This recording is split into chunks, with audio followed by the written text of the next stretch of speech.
अस्सलामुअलैकुम। मोहम्मद रज़ा सिद्दीक अपने programme political diaries के साथ हाज़िर खिदमत है। 9 अप्रैल 2025 और बुध का दिन है। शाहीन सबाई साहब ने जो बातें की हैं बहरहाल इसकी तहकीक ज़रूरी है, चीज़ें सारी सामने आनी चाहिए।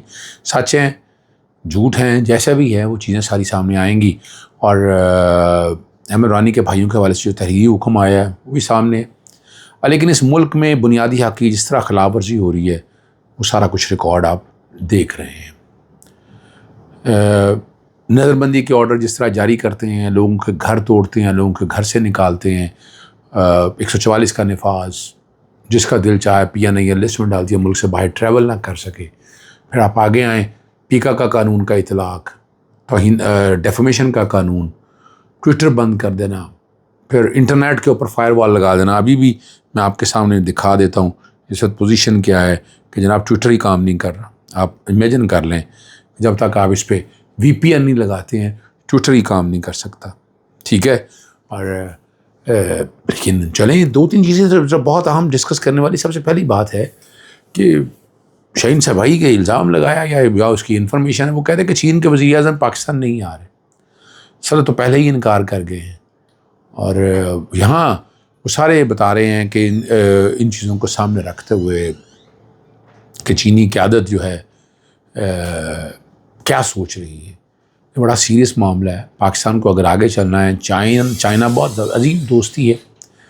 और CPEC का जो प्रोजेक्ट बना वो पाकिस्तान को गेम चेंजर के तौर पर, 1 बेल्ट 1 रोड का जो प्रोजेक्ट है, यानी देखा ना, चाइना ने इन्वेस्टमेंट करनी है, वो यहाँ नहीं करा तो चाह बहार में चला गया। नहीं जा रहा तो अपना उसे एक बंदरगाह चाहिए, एक बंदरगाह वहाँ मिल जाए, बंदरगाह के ज़रिए, रोड के ज़रिए चीज़ें सारी वहाँ उस बंदरगाह तक आई और चाइना तक इस रास्ते के ज़रिए जाना था। तो रास्ते तो उसने ढूंढने हैं। और चाइना जितनी बड़ी इकॉनमी बन चुका है, वो लड़ाई बड़ी है। और पाकिस्तान भी शायद अपने आप को पीछे रखना चाहता है। यानी इस वक्त जो ईरान की पोजीशन है, जो मुस्लिम ममालिक के साथ जो ज़्यादतियाँ हो रही हैं, गज़ा में जो हो रहा है, 56 ममालिक, हम कुछ कर नहीं पा रहे हैं। हमें कुछ करना है, हमें आगे बढ़ना है, और हम आगे बढ़ेंगे तो इस मुल्क को आगे लेकर चलेंगे। तो इसको ले जाने के लिए हर वो कदम उठाना है जो इस मुल्क की तरक्की की तरफ लेकर जाए। आज अगर आप गौर करके उठा कर देखें, मुल्क कहाँ खड़ा है। डिक्टेटर रही है यहाँ इस मुल्क में, या तो बता ही नहीं रही है।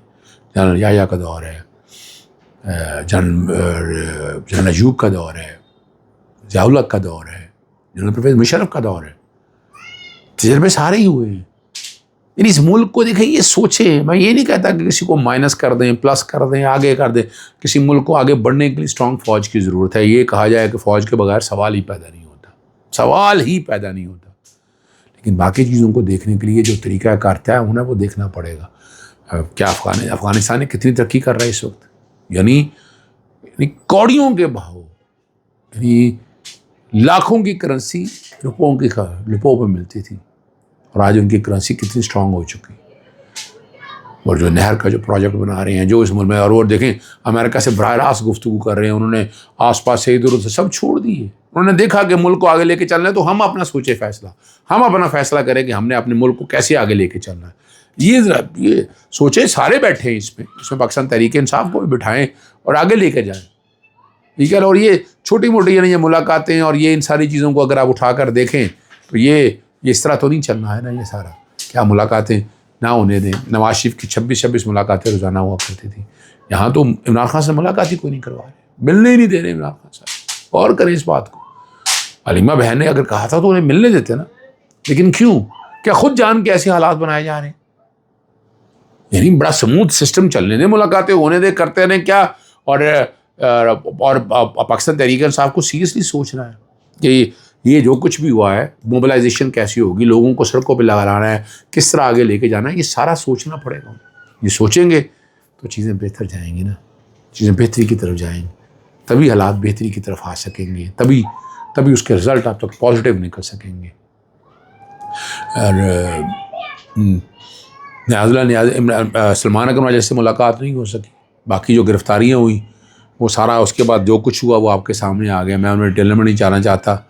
तरीक़ाकार यही है, पुलिस का काम यही है, कुछ लोगों को पकड़ती है, कुछ लोगों को छोड़ देती है, कुछ को जेल के अंदर डाला जाता है और डाइल्यूट करती है चीज़ों को, इस तरह से हालात को इस तरह से बनाती है ताकि लोग भी, यानी एक स्ट्रेटजी का हिस्सा ये उनका होता है।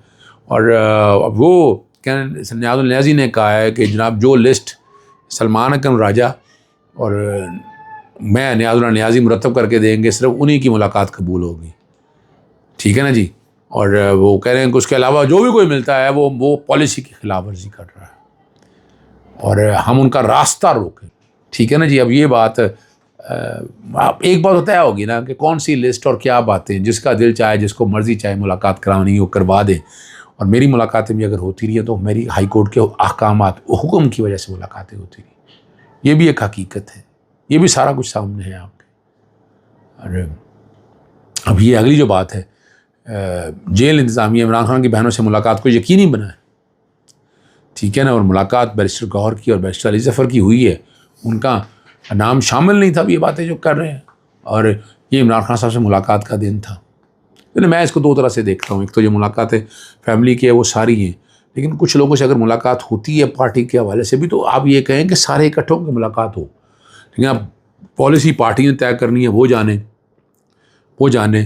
शायद ये वजह भी है कि इमरान खान साहब की सारी बातें बाहर आने देना चाहते हैं, यानी मुलाकात का मामला भी पूरा कर लिया जाए और जो बात कहनी है कंट्रोल्ड बातें कहनी है शायद उस तरफ की बातें हो रही हूँ। आखिर ये सारा कुछ सामने आ ही जाएगा। इमरान खान कितने दिनों की बात है, ये अप्रैल का महीना बहुत ही अहम है, इसमें इसके कोई नताइज भी आपको अच्छे ही मिलेंगे, अंदाज़ा आपको हो जाएगा कि क्या होना, ठीक है ना जी। और अभी एक बात जो मैं बहुत अरसे से कर रहा हूँ, मनशियात कंट्रोल करने के लिए लाहौर हाई कोर्ट ने बड़ी मेहनत की, इस्लामाबाद हाई कोर्ट के हवाले से बात भी अब होती रही थी लेकिन ना कर सके।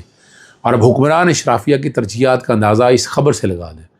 डॉन रिपोर्ट के मुताबिक इस्लामाबाद पुलिस ने इस्लामाबाद हाई कोर्ट को बताया है कि पुलिस तालीमी इदारों में मनशियात के बढ़ते इस्तेमाल को रोकने की बजाय VIPs की सिक्योरिटी को तरजीह देते, यानी कौम के बच्चों से ज़्यादा अहमियत चंद VIPs की है। ये खबर दिल हिला देने वाली है।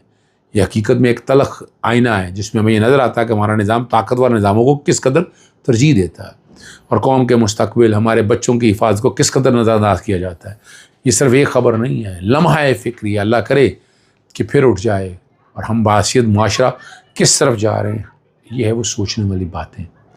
और फैसल वाडा साहब एकदम फिर जाग गए और वो कहते हैं इमरान खान अकेले रह गए, पार्टी में सबको माल भी, आज़ादी भी और सियासत भी सब कुछ मिल रहा है और तहरीक इंसाफ की बैरून मुल्क से फंडिंग भी रुक गई।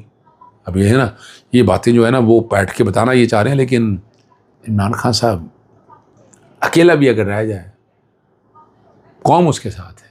ये चंद लीडर्स और ये सारी ये सिस्टम नहीं बदल सकते, ये याद रखिएगा। वक्ती तौर पर ये सारा जो कुछ भी होना और ये चलता रहेगा।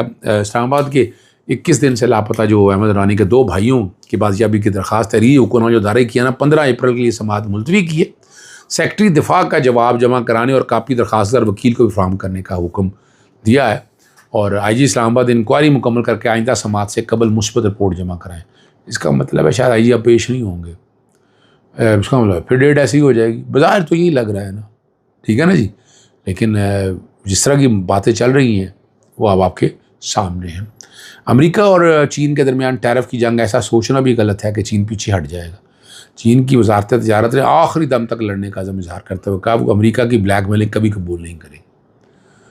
चाइना सुपर पावर है जी, बड़ी ताकत है, वो रहेगी। हाँ, आखिर में जो बात है, इमरान खान की फैमिली वोकल और दोस्तों से मुलाकात का इस्लामाबाद के 2 रुकनी का फ़ैसला दिया, फिर उस ऑर्डर के तहत SOPs बने जिसके तहत मुख्तलिफ सिंगल बेंचेस ने ऑर्डर किए और अमल दरामद ना होने की सूरत में उन्हीं बेंच में तौहीन अदालत की दरख्वास्तें दायर हुई जो कि ज़्यादातर जस्टिस सरदार एजाज खान के बेंच में मुकर्रर हुई और सुप्रीम अड्डा जेल के खिलाफ तौहीन अदालत की कार्रवाई शुरू होते होते रह गई क्योंकि उन्होंने बयान हल्फी दिया कि इसके बाद अदालती हुक्म पर मुकम्मल अमल दरामद होगा।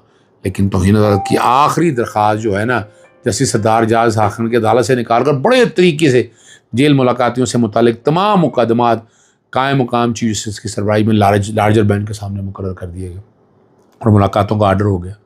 अदालती समाअत में PTI के वकला भी शुरू हुए। अब मुलाकातें नहीं हो रही और तहीन अदालत की दरखास्तें भी समाअत की। मैंने आपको कह दिया था नहीं मुकर्रर होनी। पाकिस्तान तहरीक इंसाफ के वकला इस अदालती समाअत में मौजूद से मुलाकात के मामले को नुकसान तो पहुँचा, मैंने उस वक्त भी कहा था, अब भी मैं कहता हूँ कि वो ऑर्डर देखें, आपने वक्ती तौर पर तो ऑर्डर ले लिया, उसी वक्त भी कहा था कि ऑर्डर ठीक नहीं। मैंने इसमें अपनी दरखास्तों के हवाले से भी जिक्र किया था कि मैंने जो मुख्तलिफ दरखास्तें दायर की हुई हैं उनके मुताबिक भी अगर गौर करूँ तो उस पर बिल्कुल अमल दरामद नहीं हो। ये हकीकत है, ये रियलिटी है। इमरान खान आज भी कमीशन बनाया ना, जाके इमरान खान को देख के आए, वहाँ देखे उनको सहूलियात क्या मिल रही हैं, उनसे मुलाकातें कितनी हो रही हैं, बैनुल अक़वामी जो कवानीन है जेल एक्ट है, जेल की कवानीन है, जेल रूल्स है, अपना universal declaration of human right, ICCPR, Nelson Mandela rules है, कायरो डिक्लेरेशन। कौन कराएगा इस पे अमल दरामद? याद चाहता हूँ। अस्सलाम वालेकुम, अल्लाह हाफिज़, पाकिस्तान जिंदाबाद।